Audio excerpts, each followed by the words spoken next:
So, Nintendo? Knock knock, who's there? It's Nintendo. They distribute games, they announce games, they own various intellectual properties of games, and yes, they even create games.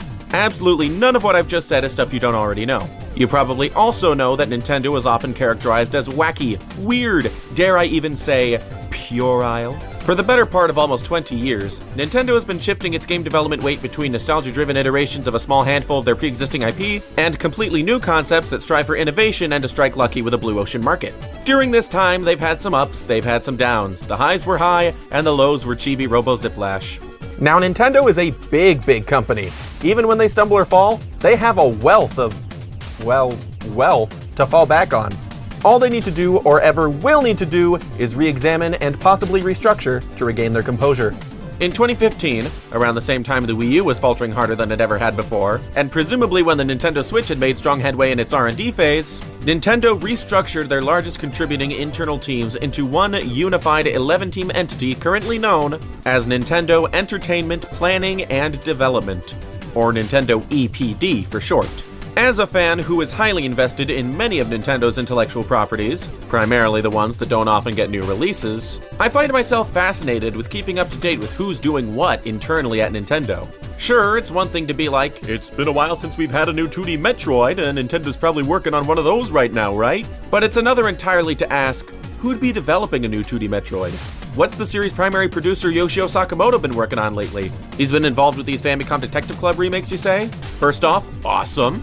Secondly, does he have the time to do a new 2D Metroid on top of that? If not, are they just doing another 2D Metroid remake maybe to put less strain on the developers? Or is it altogether unlikely that they're even doing 2D Metroid right now at all? I don't want to date this video too severely and spend too much time speculating or daydreaming about which divisions of Nintendo EPD are working on right now at this moment, but I do want to go over the makeup of each division within Nintendo EPD so we can have a better idea of how to go about realistically speculating to the best of our ability, in context with whatever projects we happen to know of at the time. As I said before, Nintendo EPD is split into 11 teams. Some are more focused on production, some more so on development. All the information I'll be pulling for this video comes from this terrific and well-researched Reddit discussion post that was shared to me on Twitter by the wonderful Nantenjax, who you may recognize from the fantastic translation and Smash Bros-centric tour de force, Source Gaming. He has his own channel now too, you should totally check it out. Let's start things off by looking at Nintendo EPD 1, managed by Hitoshi Yamagami, a man with over 30 years worth of producer credits on a wide variety of Nintendo releases, whose first game he worked on was the original Famicom Detective Club in 1989. This team is primarily focused on producing many of Nintendo's bigger series developed by third and second party Japanese studios. Pokémon, Kirby, Fire Emblem, Xenoblade, Bayonetta, etc. Their gamography is quite vast and diverse, and the part they play is primarily one of assigning key staff members to oversee or help out with games being handled by outside studios. So when it comes to speculating as to whether or not there's a new Hogan's Alley game in development, I think it's safe to rule these guys out and pay more close attention to the studios they aid, like Intelligent Systems, Platinum Games, Game Freak, etc. Up next, Nintendo EPD 2, managed by Toshiharu Izuno, a man whose first Nintendo credit was that of a debugger for Earthbound, before gaining many coordinator and producer credits on several more Nintendo projects, primarily the Mario spin-offs and Fatal Frame games. This team, like EPD 1, does more production than development. Series they've worked on include Ever Oasis, Yoshi, Super Smash Bros., and Mario Golf, Tennis Party, and Luigi. As with EPD 1, when we're speculating about new releases or projects in development, think less about them and more about their frequent collaborators like ND Cube, Camelot, and Alpha Dream. Okay, well, maybe not Alpha Dream.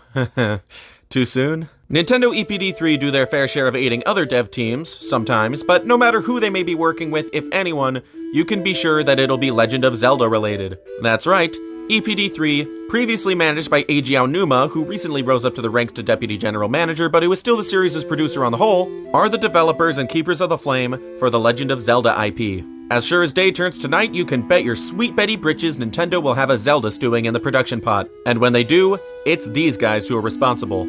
Though I personally would love for them to return to Aonuma's first original series, Marvelous, sometime in the future. I swear this is the last time I shout him out in the video, but Nantenjax did make a very spectacular retrospective on the series on his Nintendo Chronicler channel. Give it a watch sometime, it's great. Moving right along, managed by Kaoichi Kawamoto, a man who had been a programmer for Nintendo since the year 2000, starting with Mario Artist on the 64DD, but really hit his stride directing the Brain Age series and has since been an advisor, director, concepts guy, and yes, even producer on many titles up to this day. Nintendo EPD 4 are the team responsible for developing Nintendo's more Nintendo being Nintendo ideas. In the 3DS era, they did stuff like Miitopia, Nintendo Badge Arcade, and Rusty's Real Deal Baseball. But in the Switch era, they've made games like 1-2 Switch, Ring Fit Adventure, Nintendo Labo, and Game Builder Garage. You can never quite know what exactly the studio might be working on, but given their track record, it's likely not going to be anything from the nostalgia pool. They do games that make you say, wow, that's new, that's creative, I never would have thought of that. I'd love to see their Nintendo Badge Arcade experience from the 3DS come over to the Switch, but primarily a project I think they'd be great at tackling would be something that combines the best elements of Art Academy, Flipnote Studio, Mario Artist, and Miiverse. Something that inspires creating many diverse types of art and then sharing it. But hey, what'd I say about daydreaming? Nintendo EPD 5 is another internal development team managed by Aya Kyogoku, a woman who started by working on Four Swords Adventure script, but really hit her stride directing Animal Crossing City Folk and New Leaf. EPD 5 are the team tasked with developing games in the Animal Crossing and Splatoon series. Considering the massive popularity of each of those series and the fact that they each rely on steady streams of updates, it's hard to tell whether or not they'll be given the chance to make a game in a different series down the line. But given how successful Splatoon was in such a short amount of time and with only 2 games so far, I wouldn't be surprised if they got to mount a revival of a classic IP or create an entirely new IP sooner than later. Nintendo EPD 6, perhaps managed but definitely producer-rid by the more infamous than most Kensuke Tanabe, who's worked on such series as Paper Mario and Metroid Prime. This team are similar to EPDs 1 and 2, only they work with second and third party studios outside of Japan, like Retro Studios, Monster Games, and Next Level Games. As is the case with EPDs 1 and 2, don't ask what EPD 6 is developing, ask what their frequent collaborators might be developing. And please let it be Excitebots, can I get an amen? Nintendo EPD 7 is a bit of a strange one. They develop games internally, like 3, 4, and 5, but have also done their fair share of collaborating with outside studios. They're managed by Katsuya Yamono, whose body of work consists mostly of 2D Metroid, Wario Land, and Rhythm Heaven games, among others. Their recent works include Tomodachi Life, Rhythm Heaven Mega Mix, Metroid Samus Returns, which they co-developed with Mercury Steam, and the Famicom Detective Club remakes, which they co-developed with Mages Inc. Now I've gotta say, I hope EPD 7 has made collaborating with second-party studios new to Nintendo something of a strategy, because so far it's only been a good thing. More hands make less work, and so far it's gotten us a new 2D Metroid release for the first time in 13 years, and a new Famicom Detective Club release for the first time in 32. Please let Wario Land be next. Moving on, led by Koichi Hayashida, who's been a programmer and director for Nintendo since 1993's Joy Mech Fight, which I've talked about before in my video about Nintendo's short-lived robot projects, Nintendo EPD 8, or Nintendo EPD Tokyo, are the development team in charge of 3D Mario. They've also created the Captain Toad and NES Remix series, and are currently rumored to be working on a new Donkey Kong game. Well, that's gonna date this video. Shut up. These guys are a team worth considering when we don't know much about Nintendo's release schedules. They've got one of Nintendo's biggest IPs in the palm of their hands and did an absolutely bonkers and a great way job with Super Mario Odyssey. Though if they ever feel like making something small, like they've done with NES Remix and Captain Toad, I'd honestly really like for them to return to Hayashida's long-neglected Joy Mech Fight IP. But that's just me, I guess. Nintendo EPD 9 are the group who I stand the hardest and am constantly worried over like a boxer's girlfriend. Led by Nintendo's youngest manager-producer, Mr. Kasuke Ibuki, this is the team responsible for developing Nintendogs, ARMS, and the Mario Kart series. At time of writing this, they haven't had a new game release since ARMS in 2017, though key staff members like Mr. Ibuki have aided in the production of Mario Kart Tour, alongside another Nintendo EPD team who I'll talk about later. It is my sincerest hope that they've been working on an ARMS sequel to be released soon, or better yet, a revival of a series that plays to their strengths like F-Zero or Custom Robo. But what's more likely is that they're doing yet another Mario Kart. E3 2021 is less than a week away, pray for me. Led by Hiroyuki Kimura, a man who started as a character designer for Super Mario Bros. 3 in 1988, and has worked as an artist, producer, advisor, and director in several Nintendo projects since, Nintendo EPD 10 are the developers charged with Pikmin and 2D Mario. It's funny, since Nintendo EPD as a whole was formed in 2015, this team has really only done 2 Wii U ports and Mario Maker 2, which itself has ceased getting updates. I don't know if it's just wishful thinking or what, but I get the feeling that we might just hear about Pikmin 4 pretty darn soon. But hey, I could be wrong. Nothing says they can't try something outside those 2 IPs, so who's to say one way or the other, really? And finally, we arrive at Nintendo EPD 11, or Nintendo Smart Device Production Group. 3 guesses what they do. Nah, but seriously, Managed and produced by Hideki Kono, who started as an assistant director for Doki Doki Panic in 1987, and has since directed, produced, and supervised several Nintendo games, the last of which being Mario Kart 8 on Wii U before becoming head of the mobile division. Nintendo EPD 11 have worked in tandem with studios like DNA, Niantic, and Cygames to make all of Nintendo's iOS and Android apps. No two games have been in the same series so far, and they've mostly been vastly different from one another.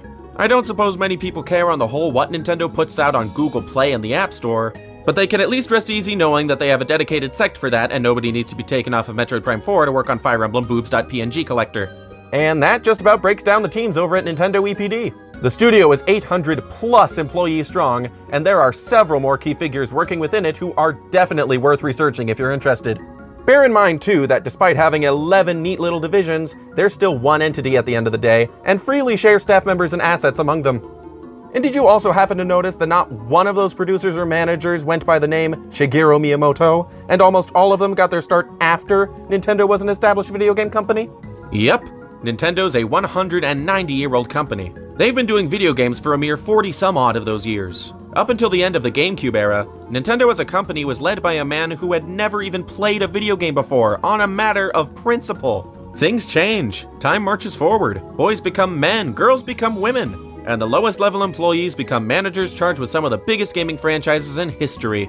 The pool of talent at Nintendo is deep, my friends, and the company's influence can shake not just the video game industry, but the entire entertainment industry at large. So whether you're a fan of most, some, one, or none of Nintendo's properties, it really can't hurt to observe and learn from their past and indeed their present. Such things can really only help us to understand their future.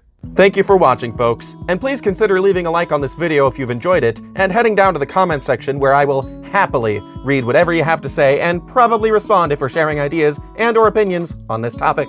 Sharing this video or my channel in general on social media is also a big help, but an even bigger help, if you've got the funds for it, would be supporting me on Patreon for as little as $1 a month, which also comes with incentives like behind-the-scenes updates and a credit at the end of my videos like you see here. Thank you, patron supporters, for making this possible. Thank you for watching, and I will see you the next time I see you.